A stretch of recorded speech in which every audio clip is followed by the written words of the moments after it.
আর্জেন্টিনাকে হারিয়ে ষষ্ঠবারের মতো ফোর্টলাস বিশ্বকাপে চ্যাম্পিয়ন হয়েছে ব্রাজিল। সব থেকে মজার ব্যাপার হলো ফোর্টলাস বিশ্বকাপে এটা হচ্ছে দশমতম আসর, আর এই দশম আসরের ভিতরে 6টি গিয়েছে ব্রাজিলের হাতে। ম্যাচের 5 মিনিট 47 সেকেন্ডে ব্রাজিলকে একটি বড় গোল এনে দেন ফেরাও।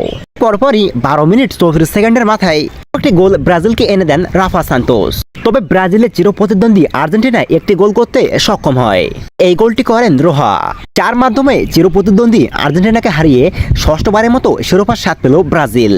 ছাড়া পুরো টুর্নামেন্ট জুড়ে নিজেদের সাফল্য ধরে রেখেছে সেলেসাওরা। ব্রাজিলের গোলকিপার উইলিয়ামস, তাকে দেওয়া হয়েছে সর্বোচ্চ গোলকিপারের পুরস্কার। ফিঙ্গার মার্সেল, যিনি ব্রাজিলের হয়ে করেন 10টি গোল, তাকে দেওয়া হয়েছে গোল্ডেন বুট। এই টুর্নামেন্ট জুড়ে সেরা খেলোয়াড়ের স্বীকৃতি পেয়েছেন ডিয়াগো, যার হাতে শোভা পেয়েছে গোল্ডেন বল। ফুটসাল বিশ্বকাপে ব্রাজিল এই নিয়ে মোট 6 বার চ্যাম্পিয়ন হয়েছে। স্পেন হয়েছে মাত্র 2 বার। প্রতিদ্বন্দ্বী আর্জেন্টিনা হয়েছে 1 বার এবং পর্তুগাল হয়েছে 1 বার। সব মিলিয়ে বর্তমান সময়ে দারুণ এক ছন্দে রয়েছে সেলেসাওরা।